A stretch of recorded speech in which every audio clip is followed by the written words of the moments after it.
안녕하십니까. 에이스 문고를 운영하고 있는 성기덕입니다. 반갑습니다. 오늘 저희가 이렇게 심야책방을 처음으로 개최하게 되었습니다. 개최하게 된 이유는 이웃 송파구에서는, 송파 서점에서는 계속 진행을 하던 문화사업입니다. 그런데 강동구에서는 한 번도 해보질 않았기 때문에 이진표 사장님이 또 권유도 있으셨고 또 좋은 프로그램이라는 거를 PR을 많이 해주셔서 저도 동감이 돼가지고 강동구에서 처음으로 저희가 오늘 시작을 하게 되었습니다. 그리고 오늘 시작을 해서 저희가 4개월간을 진행을 하는데 오늘이 첫 번째 강좌입니다. 그래서 오늘 주제는 그래 엄마야라는 주제인데 다소 내용상으로 보면 다소 이 장애 우에 대한 내용, 그걸 키우는 방법 등 다소 이렇게 좀 무거운 내용이 있을 수도 있습니다. 그래서 어차피 이거는 또 현실적으로 이게 많이 실제 일어날 수 있는 일이고 하니까 한번 이런 주제를 가지고 한번 생각해 볼 기회를 갖는 것도 좋겠다고 생각을 합니다. 그래서 전체 진행은 우리 박정인 교수님께서 진행을 해 주시기로 되었습니다. 그러면은 심야책방 강좌를 시작하도록 하겠습니다.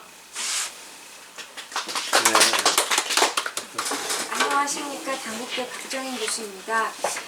오늘 지금 말씀하신 것처럼 계속해서 우리 시간 중에 대다수의 시간들이 영상으로 보는데 흘러가고 있어서 책을 읽고 사유의 시간을 가지는 것을 줄어드는 것에 대해서 이제 지역서점 사장님들께서 우려를 하고 또 책을 좀 많이 읽게 하고 같이 의논하는, 책을 가지고 노는 이런 어떤 성인 문화를 만들어 보고 싶다라고 하셔서 이제 송파구에서 이제 송파문고 심야책방이 2019년부터 있었고 올해부터는 이제 에이스 문고도 함께 하기로 하였습니다. 그래서 오늘 굉장히 뜻깊게 첫 주제로 우리 이제 서초 장애인 가족지원센터 최영혁 팀장님을 모시고 4월이 장애인의 날이 있는 4월 20일이 있기 때문에 조금 첫 주제로는 무겁지만 누구나 장애인이 또 될 가능성도 있고 다 함께 불편하게 사는 삶에 대해서 함께 사유해보는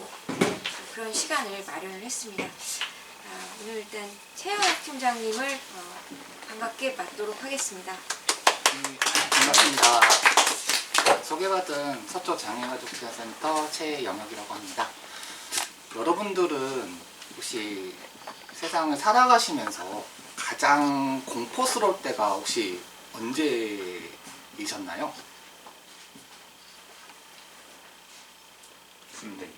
군대요.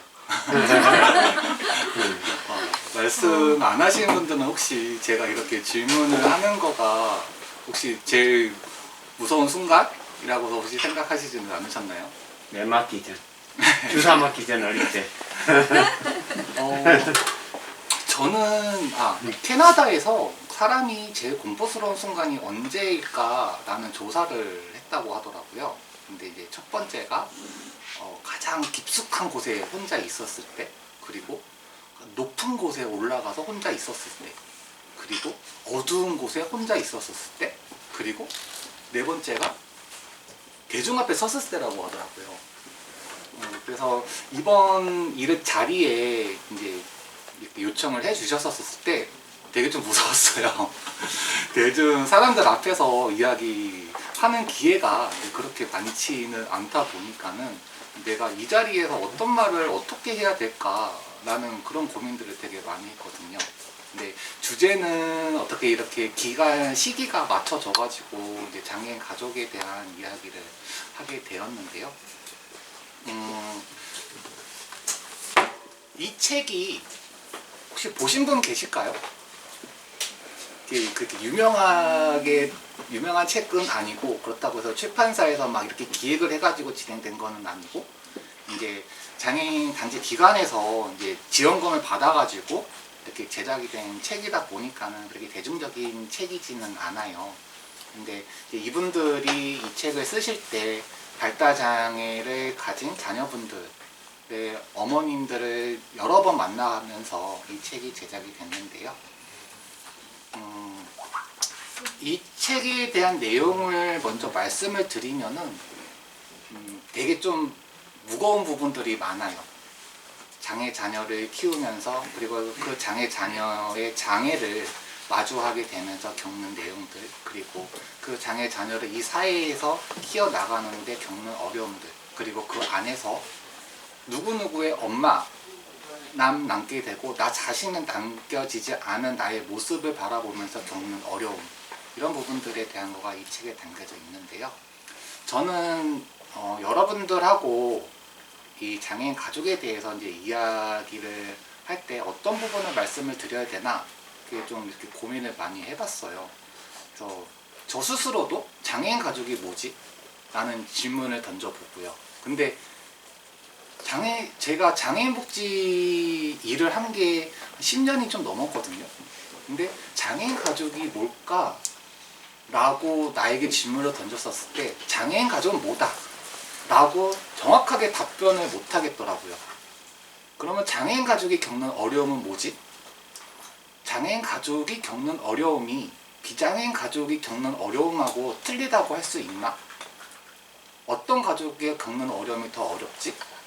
라는 질문을 던졌었을 때 어떤 거가 더 어렵다라고는 말을 못 하겠더라고요.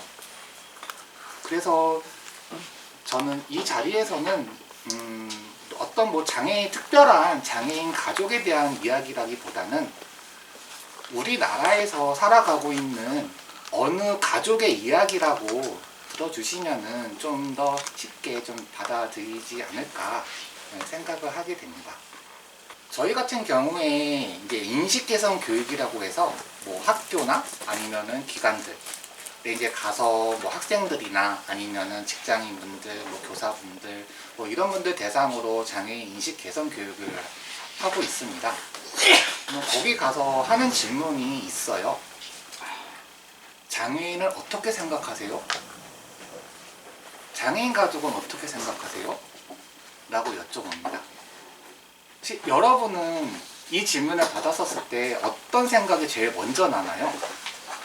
팀장님이 지금 질문하신 내용에 대해서 여기 이제 그냥 자유롭게 그냥 말씀해 주시면 번호가 돼요. 있습니다. 1번 불쌍하다, 2번 무능력하다, 3번 그런 내용이 있나요, 가난하다, 여기에? 4번 도와줘야 한다.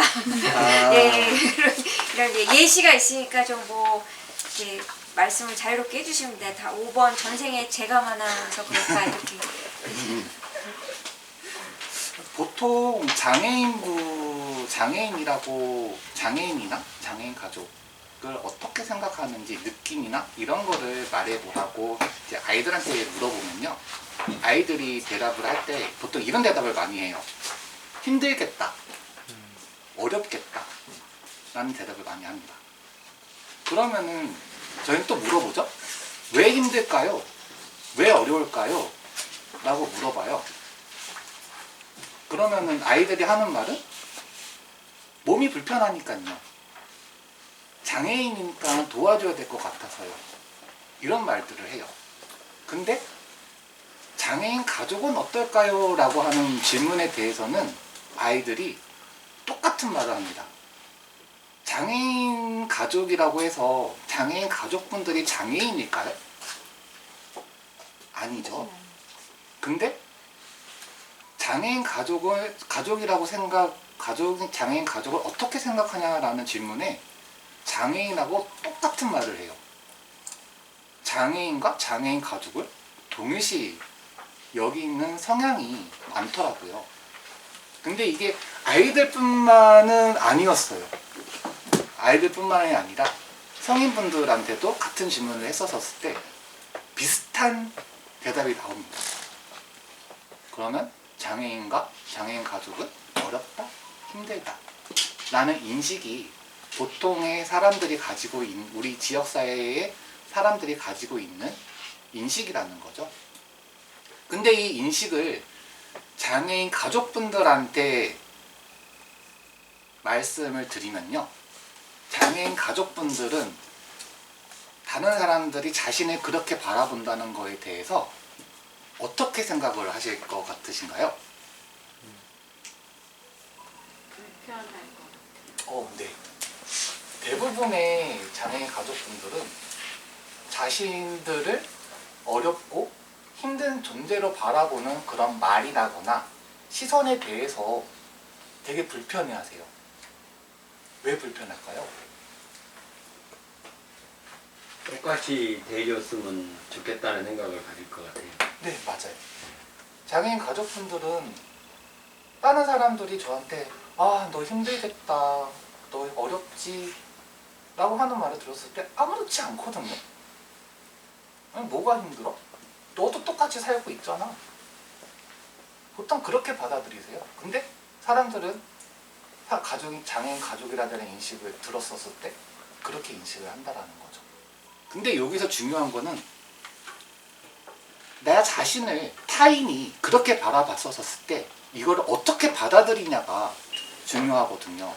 근데 그런 시선이나 말을 들었었을 때 아니 왜 그렇게 말을 하지? 난 아무렇지도 않은데? 이렇게 생각하시는 장애인 가족분들은 보통 자아 존중감이 높으신 분들이세요. 나의 역할, 내가 가족 내에서의 나의 역할이 누구누구의 엄마만이 아니라 이 지역사회 내에서 나는 다른 역할들도 여러 가지 가지고 있고 그리고 그런 영역에서의 나의 역할이 정립이 되어 있으신 분들은 이렇게 좀 자아 존중감이 높게 형성이 되어 있으시더라고요. 그런데 자아 존중감이 낮으신 분들이 타인의 그런 시선과 말을 들었었을 때 받아들일 때는 어떨까요? 점점 진짜 구덩이 속으로 파고 들어가게 되죠. 내 자신의 존중받지 못하고 있다거나 아니면 나의 기준에 못 미치거나 이런 거에 있어서 누군가가 나에게 뭔가 그런 시선이나 말을 한다고 했었을 때 더 깊게 들어가게 됩니다. 운둔형이 되기도 하고요. 보통 장애인 가족들의 기준으로 봤었을 때 그런 상황이 제일 많이 발생하는 경우가 자녀가 장애가 있다라는 거를 의사 선생님으로부터 통보를 받았었을 때 그리고 이 장애가 어머니나 아버지 부모님이 자녀의 장애가 이해가 되고 수용되기 전까지는 되게 위험한 상황이 됩니다. 그래서 보통 우리 센터에서는 그 초기에 이제 장애 진단을 받았었을 때 그때의 가족분들을 좀 이제 우리 가족이다 바라보고 이제 사례 관리나 상담이나 이런 계획들이 좀 들어가게 되는데요. 이런 상황에서 더 중요한 사람들이 또 있어요. 보통 집안에서 뭐 부모님이 갑자기 뭐 암에 걸리셨다거나 아니면 뭐 치매에 걸리셨다거나 이제 이렇게 했었을 때 보통의 일반 비장애인 가족분들도 되게 당황스러워하시고 이거를 어떻게 해야 되지? 하면서 혼란에 빠지는 경우가 많아요. 그러면서 그 아픈 분들한테 집중을 하게 되죠. 그러면 부모님들이나 이제 성인분들이 그분한테 집중을 하게 됐었을 때 소외받는 분들이 있는데 이분들이 자녀분들이죠. 비장애 형제 자매분들. 이분들은 이 아이들은 어머니나 아버지가 장애가 있는 자녀한테 집중을 하게 되면서 자연적으로 이제 관심을 좀 못 받게 되거나 하는 그런 경우가 종종 많이 발생을 해요. 그리고 이 아이는 내 장애 형제 자매가 남과 어떻게 다른지 그거에 대한 장애에 대한 이해도 쉽지 않죠. 그런 상황에서 아이가 성장을 하고 학교에 들어가서 친구들과 또래 관계를 형성을 하고 그리고 그 또래 관계에서 길을 걸어다니는 보면 친구들이 장애인을 볼 수도 있잖아요. 그러면은 그 장애인에 대해서 험담을 한다거나 비난을 한다거나 이런 말을 들었었을 때 아니면은 특수학급이 설치되어 있는 학교에 뭐 누나하고 나하고 같이 등교를 하다 보니까 친구들이 내 장애 뭐 형제 자매 누나들을 알게 되는 거죠. 그러면 거기에 대해서 뭐라고 말을 해요. 근데 자녀분 그 비장애 형제 자매가 그거에 대해서 내 장애 형제 자매가 어떻게 다른지 그런 그 장애에 대한 이해가 없었을 때에 그 친구들이 그렇게 하는 말에 대해서 적절한 대응을 하지 못합니다. 그렇게 되면 어떤 반응을 보이냐면 보통 장애 형제 자매를 숨기게 되죠. 피하게 되고. 그리고 그렇게 그런 상황이 계속 돼가지고 또 사춘기를 겪게 되고 이제 이러다 보면은 그게 이제 가족 내 갈등까지 좀 번져나가게 되는 그런 상황도 발생을 하게 됩니다. 장애인 가족지원센터 팀장님이셔서 그런지 그 장애인 가족에 대해서 역시 이해도가 이제 굉장히 높으신데요. 저도 이제 장애인 가족이기 때문에 이제 이런 이 지금 하시는 말씀이 이제 순차적인 부분들이 굉장히 공감이 되는데요.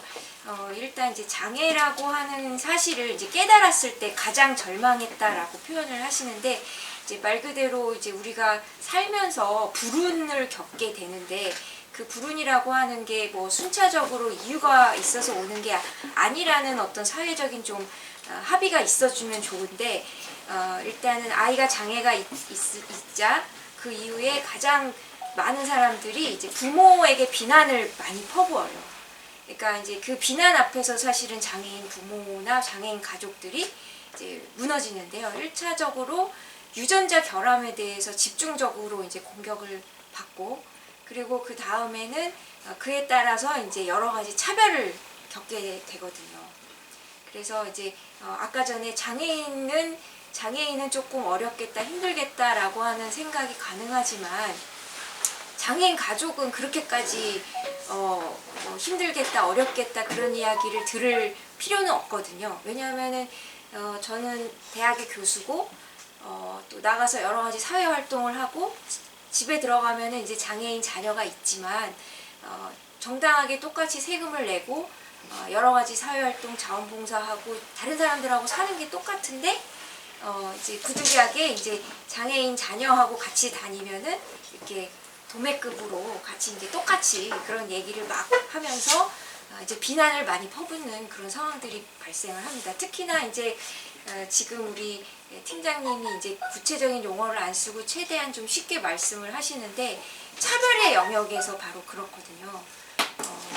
이제 누구의 엄마라든지 누구의 어떤 사람이 되는 순간 똑같은 장애인하고 동일한 차별을 받는데요. 즉 장애인들을 또 지원해주는 근로자, 또 장애인들을 도와주는 사회복지사 이런 사람들도 다 그 장애인과 동일한 어떤 차별 안에 범주에 들어오거든요. 그러니까 가장 큰 차별은 제가 보기에 가족지원센터인데 원천적으로는 여성가족부의 지원을 받아야 되는데 다른 가족지원센터들처럼 우리는 보건복지부에서 수혜를 입듯이 복지사업의 한 일환으로 이렇게 인정을 받고 서울시의 어떤 지원을 다 뭐 아시다시피 뭐 이렇게 시사업하고 지방자치단체하고 국가사업하고 이렇게 서로 매칭해주는 이런 방식의 어떤 지원을 받고 있어요. 그러니까 이 벌써 국가나 사회가 보는 관점 자체가 이렇게 장애인은 뭔가 굉장히 다르게 다른 가족들하고 좀 다르게 이렇게 지원을 하고 있는 이런 부분이 좀 문제가 좀 있다라고 이제 볼 수가 있고요. 그 이제 나눠드린 것에 보면 이제 우리 엄마 여러 명이 자신들이 이제 겪은 그 아픔에 대해서 순차적으로 스토리로 굉장히 쉽게 쓰시긴 하셨는데 그 내용이 결국에는 이 14개의 차별 영역 중에 하나에 다 속하고 있어요. 거기 보시면은 이제 고용은 그 기본적으로 이제 근로관계에서 장애인 차별 형태가 발생하는 영역이고요. 교육, 제가 이제 본 교장 선생님은 장애인 아이가 초등학교에 입학을 하니까 엘리베이터를 고장내 버리시더라고요. 다른 곳에 이사를 갔으면 좋겠다 이렇게 하시더라고요. 그래서 이제 그분이 자기는 여기 학교 말고는 너무 멀리 있어서 이 학교를 꼭 가고 싶다 이렇게 이제 얘기를 하시더라고요. 그리고 그다음에 이제 재화 및 농약과 금융상품의 이용 이렇게 돼 있는데 장애인과 관련된 보험 상품이나 이런 것들이 나온 지가 그렇게 오래되지 않았어요. 사실은 이 장애인 단체들이 계속해서 투쟁을 통해 갖고 우리도 동일하게 여러 가지 위험 리스크 비율이 대한손해보험협회에서 지정하는 그런 어떤 위험 산정에서 크게 다르지 않다는 걸 주장해서 얻었고요. 또 시설물 접근 이용 이런 것들도 아까 우리 팀장님께서 말씀하셨지만 장애인들이 막 욕먹고 투쟁해갖고 엘리베이터를 다 만들어 놓으면 결국에는 여러분들의 어머니와 아버지가 사용하고요. 여러분의 자녀가 힘든 날은요, 가방 무거우면 엘리베이터 타요. 그런데 이제 사실은 그거를 이제 만드는 데 있어갖고 서울시가 굉장히 지원을 하다가 뭐 여러 가지 불행한 사고로 인해서 더 이상 이제 서울시의 어떤 지원이나 이런 것들이 이제 끊기고 SH공사는 아시다시피 계속해서 지하철 공사나 이런 것들은 적자를 겪어왔기 때문에 거기에 대해서 이미 새로운 역을 신설할 때는 엘리베이터 투자를 함께 하지만 그렇지 않은 경우에 이미 기존에 만들어 놓은 곳에 어떤 보정 비용으로는 조금 별도의 예산을 쓰기 어려운 상황이라고 계속 주장을 하고 있어요. 근데 이제 5번째 이동 및 교통수단 이렇게 보시면은 장애인들이 사실은 지하철을 이용한다고 하지만 많은 분들이 콜택시를 이용하고 있어요. 장애인 콜택시를 혹시 보신 적 있으신지 모르겠는데 시각장애인 분들은 별도로 또 콜택시가 있고요. 이러다 보니까 이런 장애인 콜택시나 이런 것들을 이용해갖고 관련 콜택시 운전원들이 서울시나 각 지자체에 직접 고용돼갖고 또 고용해서 굉장히 많은 영역을 창출하고 있어요. 그래서 사회복지사라든지 뭐 이런 어떤 직업군 말고도 여러 가지 운전원들의 어떤 또 새로운 직업을 이렇게 탄생시키고 이러는데 또 장애인 영역들이 굉장히 큰 도움을 주고 있는데 장애인 개인의 어떤 문제가 아니다 이런 말씀을 좀 드리고 싶고요. 또 정보 접근 및 의사소통 이런 영역에서 이제 수어나 청인이나 뭐 농인 생각만 하시지 말고 사실은 이제 여러분들이 생각하시는 의사소통 체계가 언어적인 의사소통도 있지만 비언어적인 의사소통도 상당히 많고 또 바디랭귀지라 뭐 눈빛을 주고받는다든지 또 언어가 능통하지 못한 발달장애인들이 하는 수많은 의사소통들이 있어요. 이런 것들을 이제 좀 더 쉽게 위험이라든지 이런 안전을 위해서 유니버셜 디자인 같은 어떤 여러 가지 좋은 디자인들, 장애인들도 쉽게 이해할 수 있고 많은 사람들이 편리한 어떤 디자인, 의사소통 방법, 접근 이런 것들이 같이 고찰이 되면은 보다 사회가 좀 더 소통하기 좋다 이런 말씀을 좀 드리고요. 장애가 있으신 많은 분들이 물론 전문직에 굉장히 종사하시는 분들도 많지만 생각보다 여러 가지 학습의 기회나 이런 부분들이 떨어져서 전문성 있는 직업을 가지기 어렵기 때문에 대부분 많은 분들에게 여가 시간이 생길 수밖에 없고 그 시간들을 사실은 문화나 예술이나 어떤 체육활동 이런 것들에 필요한데 구체적으로 장애인 분들이 미술학원을 다니려고 하면 비장애인 부모가 굉장히 불편하다라고 해서 궁극적으로는 미술학원 원장이 장애인의 어린이가 와서 미술을 배우는 것에 대해서 원치 않아 합니다. 그렇기 때문에 별도의 어떤 장애인들은 미술치료사라든지 민간치료사들한테 기대고 있는데 여기에 기본적으로 40분에 한 55,000원에서 7만원 정도의 수가를 내야지만 아주 기초적인 어떤 교육을 받을 수가 있고 그 40분 중에서도 25분 정도만 교육에 해당되고 15분은 상담을 하세요. 이런 형식으로 되어 있기 때문에 실질적으로 학습을 더 많이 해줘야지 어느 정도 비장애인만큼 올라가는데 학습 자체의 어떤 기회도에 있어서 주변의 지역사회에 있는 프로그램이나 인력을 이용을 할 수가 없고 또 기회도 적고 또 비용도 너무나 고비용이기 때문에 국가가 문화예술 체육활동 이런 것들에 대해서 좀 도움을 줘야 되고요. 뭐 곰돌이 체육센터라든지 각종 장애인 체육센터로 문화부가 아예 처음부터 지어주는 시설들이 있는데 그런 시설들에 직접 가서 보시면은 비장애인 프로그램이 훨씬 많아요. 즉 이제 지어주기는 장애인 시설로 지어주지만 결국에는 시는 10% 미만의 어떤 부담을 해주고 있기 때문에 90%는 해당 관장이 결국에 수익 사업을 통해서 이제 돌리도록 다 이렇게 되어 있어서 결국에는 동네 헬스센터도 망하고 장애인 체육시설에 충분히 장애인들도 이용을 하지 못하고 이런 영역들에 대해서 이제 구체적으로 정책적으로 쿼터를 계속 요구를 하고 있어요. 적어도 장애인 체육시설로 인증을 해주셨으면 20% 이상은 장애인들을 위해서 프로그램을 좀 만들어 달라. 뭐 이런 것들을 이제 요청을 하는데 이제 그런 것들도 쉽게 받아들여지지 않고 법에 규정을 하고 있지는 못한 이런 상황이에요. 또 사법 행정 절차나 참정권 이렇게 이제 써 있는데 노인이나 청인 그리고 시각장애인 그다음에 발달장애인들의 참정권이 충분히 보장되어 있지 못하고요. 투표소에 가면은 상당 부분 거부받고 있어요. 네, 그리고 또 약간의 도움이 필요한 분들은 직접 찍는 것을 어디다 찍어야 되는지 이런 것들을 이제 물어보고 그것을 이제 수용해주는 어떤 상황들이 있는데 이제 그런 상황들에서 이제 접근을 못하게 하거나 이렇게 해서 실질적인 참정권 행사나 정치적 권리를 행사하지 못하고 있는 부분들이 있어서 여러분들 억울하시면 투표로 해결하세요라고 하는데 장애인과 장애인 가족들이 여러 가지 피켓을 들고 나올 수밖에 없는 상황들이 이런 정치권 참여에서도 여러 가지 배제되는 부분들이 있기 때문입니다. 또 이제 여기서도 이제 14개 영역 중에 9번째 보시면 모나 부성, 뭐 그다음에 성적 결정 이런 것들에 있어서 장애인 여성하고 원활한 의사소통을 하기가 너무 힘드니까 의사가 무조건 제왕절개를 요구한다든지 이런 것들을 엄청나게 겪고 있어요. 그러니까 이런 것들을 사실은 어떤 의료적인 부분이나 이런 부분에서 제 자녀도 동네 치과에 가니까 좀 부담스럽다. 장애인을 치과 진료를 하다가 무슨 상황이 발생하면은 나 사실 두렵다. 이렇게 얘기를 하시면서 장애인 전문 치과를 가기를 권하시는 거예요. 그러면은 사실은 이게 원천적으로는 의료법 위반이지만 장애인 관련 병원을 갈 수밖에 없는데 서울시의 장애인 관련 치과는 시립으로 지정되어 있는 것은 성동구 행당동의 장애인 치과 단 하나예요. 물론 이제 복지관에서 자체적으로 조금 하는 복지관들이 있는데요. 종로장애인 복지관의 푸르메 치과라든지 아니면은 뭐 방위복지관에서 하는 임마누엘 어떤 치과 봉사라든지 이런 어떤 수준이고 구체적인 치료를 받으려면 성동구 행당동의 서울시 장애인 치과 병원을 가야 되는데 30일 전에 전화를 해도 예약을 잡기가 어려워요. 그래서 대부분의 엄마들이 집에서 불법 시술을 하고 있어요. 직접 그냥 뽑아준다든지 아니면은 같은 장애인 가족들끼리 서로 잡고 뽑는다든지 이런 방식들로 많이 사실 하고 있고요. 또 이 가족 가정 복지시설 이렇게 표현을 했는데 장애인들에게는 기본적으로 거주 이전의 자유가 굉장히 없어요.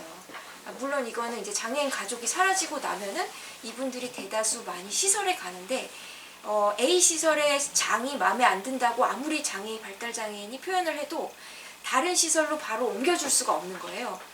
이런 것들이 사실은 내가 이 시설에 더 있기 싫고 나는 저 시설로 지금 가고 싶다라고 요청을 하더라도 이러한 것들이 국가적인 인프라가 준비가 돼서 어떤 시설이 지금 비어 있고 이 친구한테 갈 만한 어떤 욕구조사상 필요한 곳이 어디고 이런 것들을 같이 이제 논의를 해줘야 되는데 이런 것들 자체가 지금 안 되고 있는 상황이에요. 이건 마찬가지로 내가 치매 노인이 되거나 내가 누군가를 거두어 줄 수 없을 때 아무데도 옮길 수가 없고 내가 지금 불편한 어떤 여러 가지 그런 의료 서비스를 받고 있는데 피할 수 없다는 것을 뜻해요. 즉 약자는 약자가 되면 어떤 거주 이전이나 옮길 수 없다는 것을 뜻하는 것이기 때문에 상당히 이런 가족이나 가정복지시설이나 이런 곳에서 굉장히 침해받고 있는 자유권에 대해서 상당히 고민을 좀 해봐야 하고요.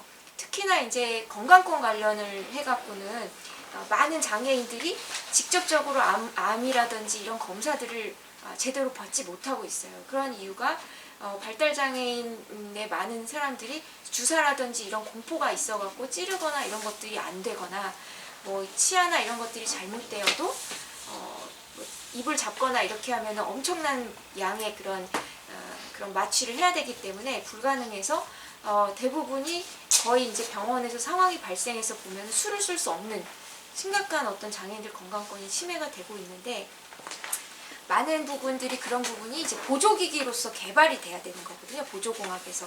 즉 그냥 발달장애인이 서 있기만 하더라도 이렇게 레이저로 쭉 돌려갖고 이빨이 뭐가 어디가 잘못됐는지 굳이 이렇게 입을 벌려갖고 해주거나 이러지 않더라도 기본적으로 뼈니까 이렇게 검사를 해줄 수 있는 이런 시스템들을 개발을 한다든지 또 뭐 여러 가지 어떤 방법들이 좀 필요합니다. 그리고 이제 괴롭힘의 금지라고 하는 것 자체가 불편하다고 해서 그 사람에게는 전혀 질문도 하지 않고 그 사람을 전혀 있는 사람 없는 사람처럼 취급하는 것이 여기에 이제 모욕감 중에 하나라고 이제 하고 있어요. 그러니까 우리나라 지금 장애인 차별금지법은 유엔 장애인 권리 협약 2008년도의 협약을 근거로 해서 만드는 내용들이고요. 또 여기 이제 특별히 장애 여성이나 장애 아동들을 보호하도록 이렇게 하고 있는데요. 장애 여성이나 장애 아동들은 특히나 이제 학대를 당하더라도 여기에 대해서 보통 우리 여성이나 아동들은 그래도 주변에 이제 믿을 만한 어른이 있으면은 여러 가지 이제 구조 요청을 할 수가 있는데 뭐 해바라기 센터로 가서 여러 가지 위탁 과정이라도 거치고 이렇게 뭔가 자기 의사 표시를 통해서 사회 범위 안에 들어올 수가 있는데 긴급 구호 범위 안에 들어올 수 없는 자이기 때문에 더 적극적인 어떤 탐지가 필요하다 이렇게 이제 보고 있고요. 마지막으로 이제 정신적 장애인 같은 경우에는 이제 이미 장애인이 되면은 스스로 자기가 어떤 여러 가지 서비스들이 뭐가 있는지를 깨달아갖고 신청을 할 수 있어야 되는데 정신적 장애인들은 이것을 할 수가 없는 장애인이기 때문에 전체적으로 서비스를 개별적으로 국가가 제공해주지 않고 총체적으로 의료 수가를 주는 형식으로 지금 정신적 장애인들을 정책들을 하고 있어요. 그래서 이런 부분들이 이제 큰 문제가 되는데요. 원천적으로 저는 이제 법학을 하는 사람으로서 말씀을 좀 드리면 미국의 캘리포니아주의 렌터만법이라든지 북유럽의 노르딕 모델 같은 경우는 얘가 이제 장애인이든지 약자든지 치매 노인이든지 아니면은 지금 50대인데 직장을 잃은 남성이든지 약자인 것을 신고를 해주기만 하면 그때부터 복지공무원이 전담이 되어서 그 공무원이 생애 설계를 중심으로 해서 부족한 부분을 짜주는 형식으로 복지정책을 유지를 하고 있는데 이러한 탐지주의가 아닌 우리나라는 현재 신청주의이기 때문에 장애인이 스스로 모든 서비스를 다 퍼펙트하게 이해한 다음에 그 중에서 나에게 맞는 것이 무엇인지 요건도 따진 다음에 직접 주민센터에 가서 신청서를 제출하고 거기에 맞는 서류까지도 다 직접 띄고 돈도 내서 위원회가 열려서 승인을 받는 데까지 14일에서 30일 정도가 걸리는 이런 형식의 신청주의 복지 서비스를 제공을 하고 있어요. 그런데 실질적으로는 일본보다 우리나라가 공무원이 3.5배가 더 많은 상황이고 여러 가지 이런 전담 인력이 없이 신청주의로 가게 되면 경증 장애인보다 중증 장애인이 훨씬 위험한 상태에 놓이는데요. 중증 장애인들은 아예 자기가 그 서비스 자체가 뭐가 있는지 이해하기가 어렵고 직접 신청하러 가는 문턱 자체까지 가기조차도 어렵기 때문에 이렇게 탐지주의가 아닌 직접 다 신청주의로만 해결을 하려고 하는 우리 전체적인 보건복지부 판을 사실은 고찰을 해봐야 되고 장애인의 어떤 이런 운동들 특히나 그동안은 장애인 차별 철폐 연대는 스스로 자신들이 장애인이신 분들끼리 하셨는데 장애인 자녀가 있다 보니까 비장애인들인데 장애인 자녀 때문에 만들어진 전국 장애인 부모 연대를 중심으로 해서 장애인 관련 정책들을 이제 고찰해 보기 시작한 어떤 이런 상황에서 이 장애인 정책들을 다 바라봤을 때는